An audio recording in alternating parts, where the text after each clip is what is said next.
Hi, I'm Jake Mimic, and I'm interviewing senior Connor McKay. So, Connor, how did The Catcher in the Rye affect your life? I read it when I was a sophomore. It didn't really ever affect my life. It was an odd book, and it did entail a few things in my life. Things about depression, which everybody has a run-in with a death in the family, a friend moving away, a severe injury. Anything can roll through like that. How have you related to the book? As a little kid, back at Ponderosa, I was pretty troubled. Had problems with running away kind of thing. Didn't like school, hated the kids there. It was just, it kind of entailed me running away, like Holden did. Can you consider yourself holding on to childhood? I can actually. I love being a kid. I wouldn't consider it holding on, but I'll be a kid for now, as long as I can be until the time comes not to be anymore. Do you find yourself relating to Holden in the sense of being a kid? No, not at all, actually. Holden always came off to me as a very depressed individual, just singular person who didn't have a lot of friends, was scared and shy, and now I always felt like I was able to make friends, have fun, find little things in life to enjoy. Did you ever resist growing up? I still do, actually. I never really wanted to grow up. You look at it like it's exciting, it's fun to go be on your own, but at the same time, you like the comforts of being home with your parents, having your mom make dinner for you, all those, those small things that you don't really ever know that you're going to regret until you're gone. What form of protections do adults use? You're talking about self-defense mechanisms? Self-defense mechanisms. Okay. I'd say reclusion, what I mean by that is sometimes they keep the truth from you just because it's a better thing for you to know, to not understand, the classic where the babies come from and they come up with the stork. It's just better for you not to know at that age, and they kind of protect you from protecting yourself when you ask those kind of questions. So, how do adults make excuses? Adults make plenty of excuses. I've learned this from my dad and from my mom. Like I said before, if they don't want you to know something, they're just going to give you some kind of answer, and because they're your parents, you'll probably believe them. How do adults compensate for a flaw that they have in their life? They usually entail into like one of the 7 sins. I feel like greed, sloth, etc. Is they kind of overdo what they feel they're lacking. From Walsberg's class, the phallic stage. If somebody's got a huge truck, they're usually compensating for something that's a little bit smaller. Well, great. That wraps this up. So thank you very much, Connor. At the end of that, This is my English interview, and this is LJ Jones, and here we go. All right.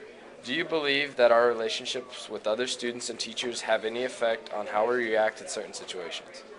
I think it does. I think that, if we are friendly towards our friends and teachers in other situations, we can be friendly to new people that we meet.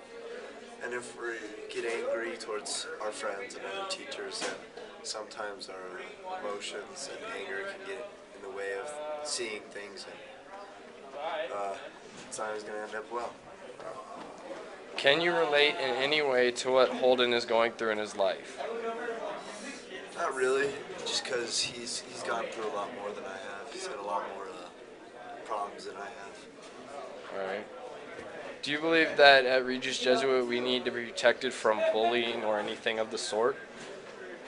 I think there's too much bullying. I think a lot of people stick to their own,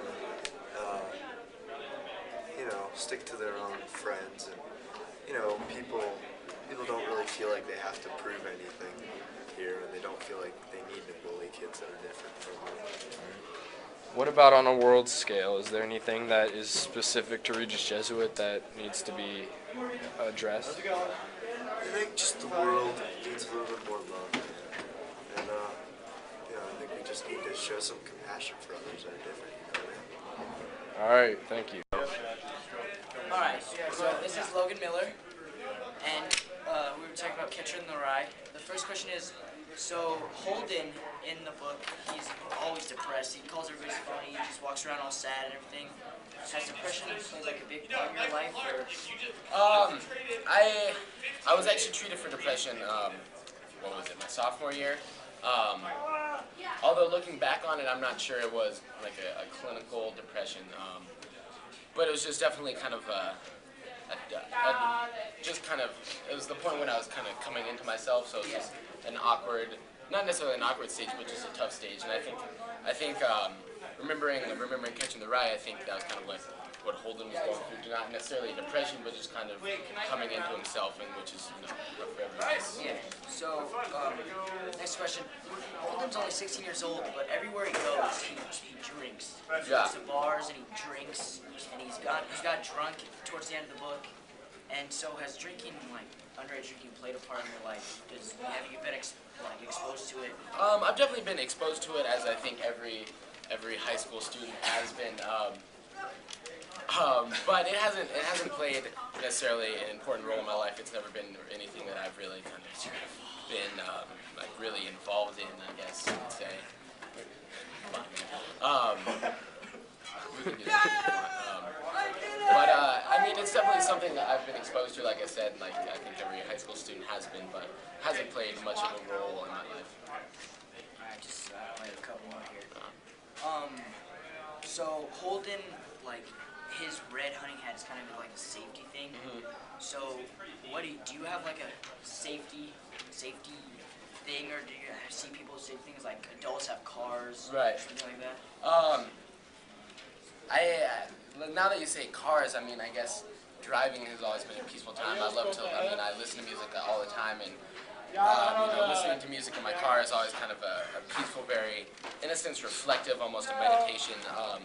But in terms of like a safety object, I wouldn't say I necessarily have a. I can't believe you're still wearing those shoes. I am still wearing new shoes. I ordered new shoes. I did get my haircut, and I ordered new shoes, so that. You better have them for graduation. I will. Yeah, like I was saying, I necessarily don't have like a safety object. But in times where I am kind of flustered or what have you, I always just try and kind of come back to my breathing and just think and kind of be aware of the moment and kind of stop reflecting on what I'm reflecting about. Alright, and then to kind of wrap up, so Holden loses a family member. He lost his brother. In the very end, he took it really hard, punched out windows and everything. Have you ever lost a family member, been around somebody who's lost a family member? Personally, I have not lost a family member, or I haven't really lost anyone close to me other than grandparents. But I have been close to people who have lost close people, which is, I mean, it's really kind of unexplainable. There's nothing really like losing someone that you love, especially kind of in my case, as sudden as it was.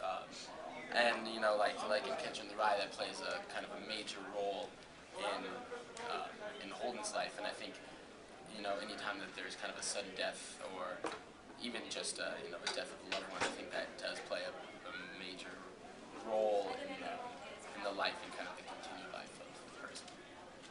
That's all I got. Right on.